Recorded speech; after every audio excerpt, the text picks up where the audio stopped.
YouTube. I got the measurements for the shelf. This is kind of the diagram of the shelf I'm building, and I'm going to show you guys basically they're all the same cuts. So I just need 41 inches wide against the wall. So this is pretty much an easy way to do it, and I'm gonna but the only thing that was hard in designing this is imagining like how the pieces are going to be fit or nailed together. So I got a tape measure, and then all I do is get a good piece of scrap wood that's practically the same as I'm going to be using on the shelf. It's 1x2, and I'm going to need 14 pieces, and all I've got is 9 of these longer ones, these whole pieces. They're 96 inches, but I can show you guys how I calculated that. But you know, I've done a couple of builds, and this thing is going to sit on the height way, and then the height rails are kind of going to keep that standing up. But what you want to do is just, you know, get a good piece of wood instead of, you know, measuring out and not having much of a success in holding the tape, or even, you know, knowing exactly what the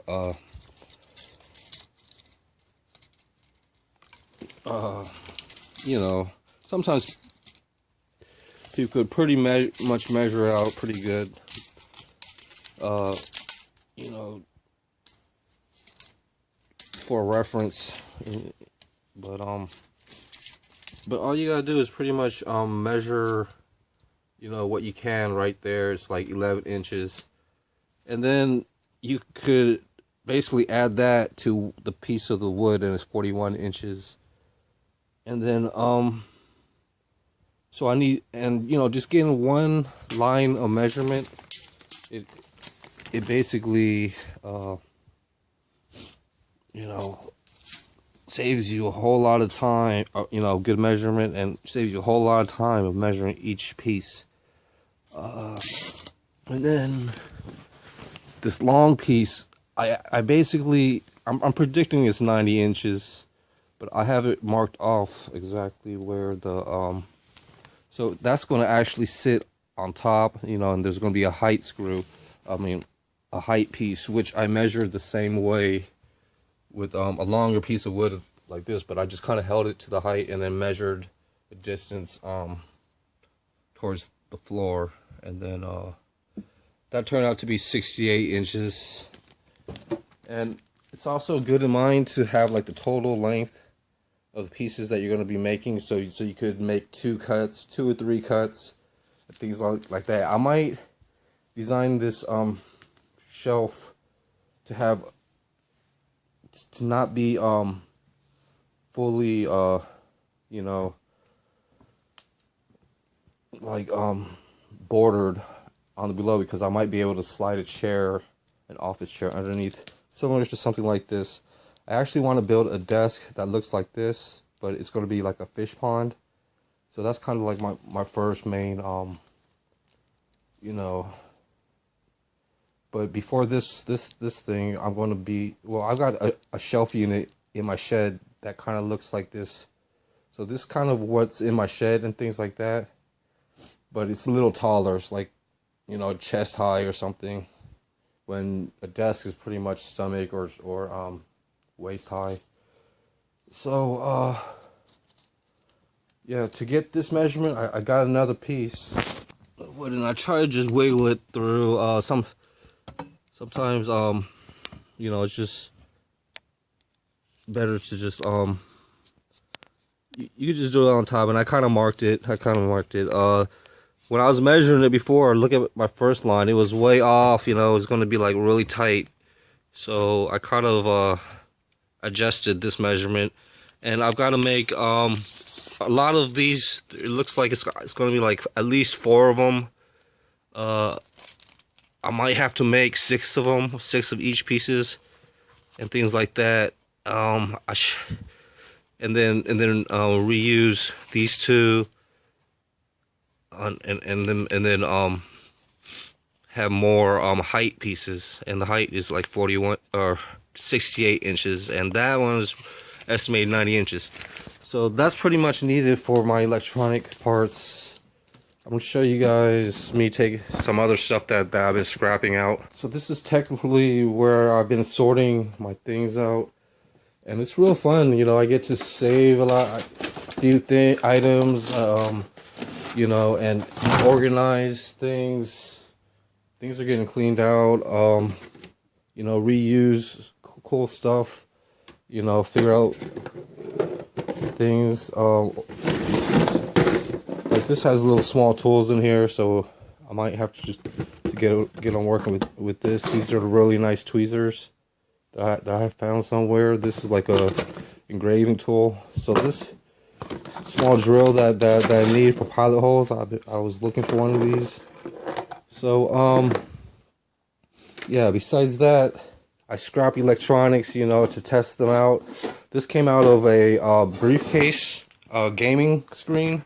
So here's kind of the briefcase. I need tamper-proof Torx to take out the metal frame, but it's got little nice metal pieces left, you know, to make like a iPod holder or something. I don't know about I powered it on and the screen was cracked, and I don't know what I'm gonna do with all the little circuits and everything. You know, so, and then I took apart one of the new heaters. Well, I've got the frame, and sometimes you gotta cut off the wires, you know, and try to later on maybe solder them or something.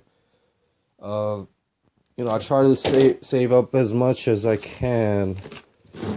I take apart lights too, you know, it's good to have hardware for yourself. And I've got weird stuff that I don't even know about. This is probably just a thermostat that controls the off and on. I got this thing, it's got a nice motor on it. I made a video of scrapping it apart and things. You gotta wear gloves sometimes because these edges are pretty sharp. You know, or this might be just a thermometer, and that. So and these switches seem to be pretty good. The heater, I didn't even want it, but because they run a lot of electricity, but just on practical application where a heat pad for a lizard or something might be needed, this could be used. I have other heat pads for terrariums like that, but that's not adjustable, you know, like that piece like this. So that's not bad. And how I store this will be interesting. Probably just a cardboard box and put it on the shelf that I'm building. So I'm kind of looking for a screwdriver. Here's my wire stripper, and here's another wire stripper. I found this duct tape today. Let's see. Something on a wire right here. There's a little shelf speaker. Some RCA speakers are actually a different type of input, left or right. So I got that one and this one. The other one's in here, and I've got the ladder pieces almost all cut. I just have two more left for this angle, and then I want to build the shelf. So hold on, I got this. Came in here to get the screwdrivers. So yeah, I gotta, you know, I gotta test all of my shelf speed systems. I have 5 right now. I'm at 5. So I've been cleaning off this keyboard. Got all the little. It's good to have a little magnet and things like that. But I took off most of the screws except for these 3 right here on this board. So so I got that cleaned off and trying to dry already. Pieces I've got. So hopefully it's taken apart. it needed two different types of and I'm surprised this black handle one really got into these, because the tip is still pretty sharp, you know. You see, oops, still pretty sharp, you know. And but one of the edges was messed up, so I get to, so this cover right here, it's probably the ground or something, and LEDs, and that board was for LEDs, so I get to put this to the side, maybe, but it's just kind of a metal aluminum, and basically I lay it down kind of the way how it was kind of pieced together, and then it's kind of weird. Then all you got left is kind of like this motherboard sheet. It's like 2 sheets here, 3, 4. You know, it's just some type of conductive circuitry inside of plastic. So basically, hold on. So basically, I pulled off the whole thing, and here's the rubber buttons and things. But interesting just to show you guys that.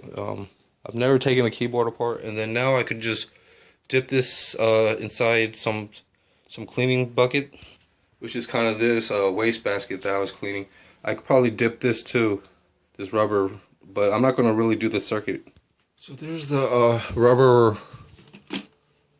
button things. I could just probably wipe down this. It should all fit right, because there's a little, I see little you know, positioning dots and things. But before that, I'm just trying to study like exactly what these plastics are connections. There's basically it's like a maze or something. There's 3 of them, probably to separate, or maybe it feels like yeah, pretty much 3 layers, and then they all connected to this this board, and there's like a chip on the board too that that pretty much, you know, this piece, you know, where all the wires are coming out of, I couldn't really find a slot to but yeah, that's really interesting. Just that small board. I was thinking of a different type of board in there, but so I could just wipe that off with some, you know, a decent t-shirt. Then all I've got left is this keyboard cover, which is sometimes buttons are missing and things like that on keyboards, so, but I'm hoping to just clean this up. There's like crazy stuff in there, like especially on this side, you know, this others, and I don't even use this side, so I'm just soaking it as long as I can, you know, and hopefully it cuts a lot of the grime in there, things like that. It's still kind of dirty, so I might get like something in between these buttons and really clean it up, and then rinse it off and let it dry. I'll probably get a toothbrush here. I'll show you about the toothbrush stuff. So yeah, you just use a used toothbrush, and then I'm gonna try to show you guys the difference. So it's all you can see some type of grime and things. Another good tip when you're taking apart stuff is to document and record kind of as much as you can, like clearly, you know, to how it was assembled, because sometimes things might get knocked off or readjusted, and you don't and then you gotta go and search. So thanks you guys for watching. The toothbrush didn't really, well, it worked, but I don't know. I gotta keep cleaning it. I gotta keep cleaning it. So yeah.